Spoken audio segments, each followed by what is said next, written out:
Hello' guys জনাই আছোঁ এটা খুব গুৰুত্বপূৰ্ণ খবৰ যে বহুতে মোৰ আগৰ এটা ভিডিঅ'ত কমেণ্ট কৰিছিলে যে মোৰ LP বা UP স্কুলত এপ্লাই কৰিছোঁ আৰু মোৰ টোটেল মাৰ্ক ইমান হয়, মই অমুক কেটাগৰীৰ মই পোষ্টটো পাম নে নাই। তো সেই সম্পৰ্কে মই এইটো ভিডিঅ'ত এটা ধুনীয়া বিশ্লেষণ আপোনালোকৰ আগত দাঙি ধৰিছোঁ। আপোনালোকে গম পাব যে এইবাৰ কাট অফটো কেনেকুৱা হ'ব পাৰে। মই ইয়াত বিশেষকৈ আগত যে এপইণ্টমেণ্ট দিছিলে 2023 চনত তেওঁলোকৰ মাৰ্কবিলাক মই ইয়াত হিচাপ কৰি দেখুৱাইছোঁ একদম সম্পূৰ্ণ কেলকুলেশ্যনৰ সৈতে। গতিকে আপোনালোকে চাব পাৰিব আগৰ তুলনাত বৰ্তমানৰ যিটো মাৰ্কিং ছিষ্টেম কৰিছে সেইটো কিমান বেলেগ, কিমান পৰিৱৰ্তনশীল, সেইটো চাই নিজে অনুমান কৰিব পাৰিব যে এইবাৰ কাট অফ কিমান যাব পাৰে।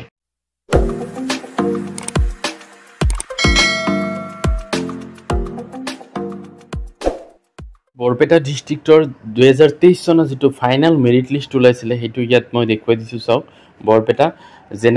OBCৰ পোষ্ট আছিলে 80টা আৰু এইবিলাক টেটৰ মাৰ্কবিলাক আপোনালোকে চাই যাব। তেনেকৈ HCৰ আছিলে 17টা আৰু STৰ আছিলে 79টা পোষ্ট। ব্ৰেকেটৰ ভিতৰত যে লিখি থৈছোঁ কেটাগৰীৰ ছাইডত, এইটো হ'ল টোটেল নাম্বাৰ অফ পোষ্ট, মানে সেই কেটাগৰীত কিমানটা পোষ্ট আছিলে। আৰু তলত যে মই লিখিছোঁ প্ৰথম শাৰীটোত হ'ল প্ৰথম যিজন মানুহ আছে এই কেটাগৰীত তেওঁৰ টোটেল মাৰ্ক এই বৰ্তমানৰ নিয়মমতে হিচাপ কৰিলে কিমান হয়, আৰু তলৰটো হ'ল একেবাৰে লাষ্টৰজনৰ মাৰ্ক কিমান হয় বৰ্তমানৰ নিয়মমতে হিচাপ কৰিলে। মই এইটো লিষ্টৰ পৰা চাই হিচাপ কৰিছোঁ। তো চাওক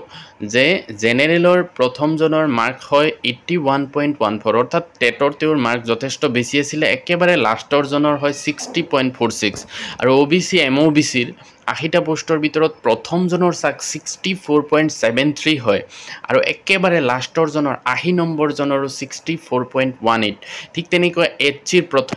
64.23 আৰু একেবাৰে লাষ্টৰজনৰ 66.81, অৰ্থাৎ লাষ্টৰজনৰ মাৰ্কটো বেছি আপোনালোকে চাইছে। STৰ তেনেকুৱা 79টা পোষ্টৰ ভিতৰত প্ৰথমজনৰ হয় 61.92 আৰু একেবাৰে লাষ্টৰজনৰ হয় 55.84। এনেকুৱা যদি পিছৰ বেলেগ এটা ডিষ্ট্ৰিক্টৰ ফাইনেল মেৰিট লিষ্ট এইটো চাব পাৰিছে, OBCৰ 26টা পোষ্ট আছিলে আৰু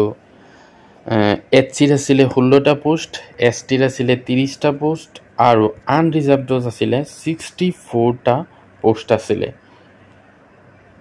ধুবুৰী ডিষ্ট্ৰিক্টৰ যদি চাওঁ তেতিয়া জেনেৰেলৰ 64টা পোষ্টৰ ভিতৰত প্ৰথমজনৰ টোটেল মাৰ্ক হয় বৰ্তমানৰ নিয়মমতে 67.76 আৰু একেবাৰে লাষ্টৰজনৰ হয় 63.64 আৰু OBC MOBCৰ 26টা পোষ্টৰ ভিতৰত প্ৰথমজনৰ হয় 57.53 আৰু একেবাৰে লাষ্টৰজনৰ হয় 55.62। ঠিক তেনেকুৱা HCৰ 16টা পোষ্টৰ ভিতৰত প্ৰথমজনৰ হয় 55.34 আৰু একেবাৰে লাষ্টৰজনৰ হয় 55.29। ঠিক তেনেকুৱা STৰ 30টা পোষ্টৰ ভিতৰত প্ৰথমজনৰ হয় 55.27 আৰু লাষ্টৰজনৰ হয় 55.84। যোৰহাটত আপোনাৰ জেনেৰেলত আছিলে 78টা পোষ্ট, OBCত 13টা পোষ্ট আৰু HCত আছিলে 17টা পোষ্ট আৰু STত আছিলে 19টা পোষ্ট। তো এই টেটৰ মাৰ্কবিলাক আপোনালোকে চাই যাব কেনেকুৱা আছিলে, কিমান আছিলে। যোৰহাটৰ জেনেৰেলৰ 78টা পোষ্টৰ ভিতৰত প্ৰথমজনৰ হয় 63.43 আৰু একেবাৰে লাষ্টৰজনৰ হয় 62.15 আৰু OBC MOBCৰ 13টা পোষ্টৰ ভিতৰত প্ৰথমজনৰ 57.61 আৰু একেবাৰে লাষ্টৰজনৰ হয় 59.35। তো ইয়াত চাব পাৰিছে লাষ্টৰজনৰ মাৰ্কটো আৰু বেছি হৈ যায় আগৰ নিয়মমতে। আৰু HCৰ 17টা পোষ্টৰ ভিতৰত প্ৰথমজনৰ 54.81 আৰু লাষ্টৰজনৰ 58.97। ঠিক তেনেকুৱা STৰ 19টা পদৰ ভিতৰত প্ৰথমজনৰ হয় 53.6 আৰু লাষ্টৰজনৰ হয় 56.42। ডিষ্ট্ৰিক্টত 2023 চনত যিটো ফাইনেল মেৰিট লিষ্ট ওলাইছিলে LPত, তাতে পোষ্ট আছিলে জেনেৰেলত 125টা আৰু OBCত 29টা, HCত 17টা আৰু STত 21টা পোষ্ট আছিলে। এইটো চাব পাৰিছে 125টা পোষ্ট আছিল জেনেৰেল। লখিমপুৰৰ 125টা জেনেৰেলৰ পোষ্টৰ ভিতৰত প্ৰথমজনৰ টোটেল মাৰ্ক হয় বৰ্তমানৰ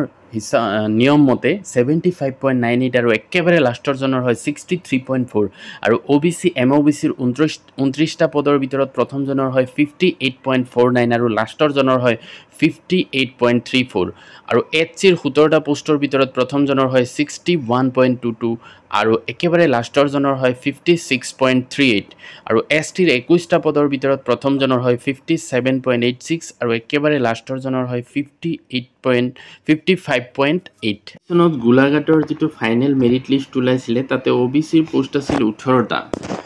আৰু HCৰ আছিলে 12টা ST আছিলে 9টা পোষ্ট আৰু আনৰিজাৰ্ভড আছিলে তাতো 58টা পোষ্ট আছিলে এটো চাব পাৰিছে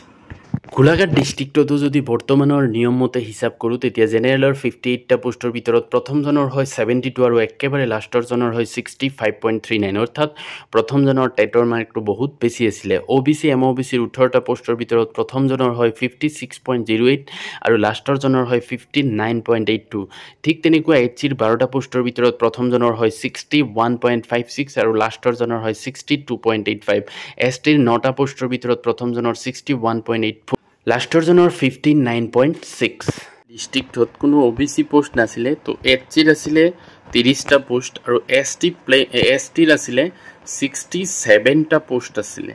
আৰু জেনাৰেলৰ তাতো যথেষ্টখিনি পোষ্ট আছিলে 2023 চনত তো চাব পাৰিছে 72টা পোষ্ট আছিল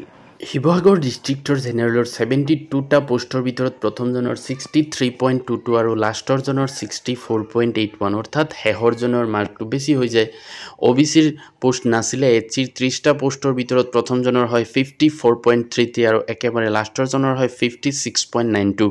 আৰু STৰ 67টা পোষ্টৰ ভিতৰত প্ৰথমজন 54.20 আৰু লাষ্টৰজনৰ 53.80 মেৰি স্কুলৰ ক্ষেত্ৰত মই কেৱল দুটা ডিস্ট্ৰিক্টৰ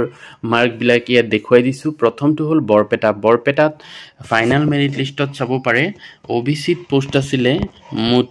14টা আৰু আপাৰ প্ৰাইমেৰী এসিস্ট্যান্ট টিচাৰ মানে তো ইয়াত পোষ্টৰ সংখ্যা যথেষ্ট কম থাকে OBCত আছিলে 6টা আৰু HCত আছিলে 3টা আৰু STত আছিলে 10টা যিবিলাক আসামিজ মিডিয়াম স্কুল হেবিলাকৰ কথা ইয়াত কৈছো বৰপেটা ডিস্ট্ৰিক্টত জেনাৰেলৰ 6টা পোষ্টৰ ভিতৰত প্ৰথমজনৰ আছিলে 67.22 আৰু লাষ্টৰজনৰ আছিলে 70.82 অৰ্থাৎ লাষ্টৰজনৰ মাৰ্কটো বেছি হৈ যায় বৰ্তমানৰ নিয়ম মতে OBCৰ MOBCৰ 14টা পোষ্টৰ ভিতৰত প্ৰথমজনৰ হয় 65.94 আৰু লাষ্টৰজনৰ হয় 57.12 ঠিক তেনেকুৱা HCৰ মাত্ৰ 3টা পোষ্ট আছিলে তো লাষ্টৰজনৰটো মই ইয়াত দেখাই দিছো হয় 60.32 আৰু STৰ 10টা পোষ্টৰ ভিতৰত লাষ্টৰজনৰ হয় 57.05 প্ৰাইমেৰী স্কুলৰ আৰু এটা ডিস্ট্ৰিক্ট লৈছিলো শোণিতপুৰত পোষ্ট আছিলে জেনাৰেলত 17টা OBCত 2টা HCত 2টা আৰু STত আছিলে দুটামান পোষ্ট আছিলে তো সেই শোণিতপুৰ ডিস্ট্ৰিক্টত আপাৰ প্ৰাইমেৰী স্কুলৰ এসিস্ট্যান্ট টিচাৰৰ যিখিনি পোষ্ট আছিলে তেওঁলোকৰ মাৰ্ক বিলাক বৰ্তমানৰ নিয়ম মতে হিসাব কৰিলে এনেকুৱা হয় জেনাৰেলৰ 17টা পোষ্টৰ ভিতৰত প্ৰথমজনৰ হয় 68.58 আৰু লাষ্টৰজনৰ হয় 64.86 আৰু OBCৰ এজনৰ লাষ্টৰটো হিসাব কৰিছো যেহেতু পোষ্ট দুটা আছিলে 56.48 আৰু HCৰ দুটাৰ ভিতৰত লাষ্টৰজনৰ 56.1 আৰু লাষ্টৰজনৰ মাৰ্কটো হয় 58.8 এইখিনি ক্যালকুলেশন চাই প্ৰাৰ্থীসকলে হয়তো নিশ্চয় নিজে অনুমান কৰিব পাৰিব যে আগৰ যেটো নিয়ম আছিলে মানে LP আৰু UP স্কুলত সিলেকশন কৰাৰ নিয়ম হেইটো আৰু বৰ্তমানৰ নিয়মটো সম্পূৰ্ণৰূপে বেলেগ আৰু মাৰ্কৰ ক্ষেত্ৰতো হয়তো যথেষ্ট পৰিৱৰ্তন দেখা যাব কাৰণ আগৰ নিয়ম মতে যেনেকে টোটাল মাৰ্ক হিসাব কৰিলে হয়তো লাষ্টৰজনৰ বেছি হৈ যায় ফাৰ্ষ্টৰজনৰ পৰা এনেকুৱা হয় তাৰ মানে টোটালি টেটৰ নম্বৰৰ ওপৰত নিৰ্ভৰ কৰিব গতিকে আপোনালোকে নিশ্চয় ইয়াত অনুমান কৰিব পাৰিছে যে এভাৰেজ টেটৰ মাৰ্কটো কিমান হ'ব লাগিব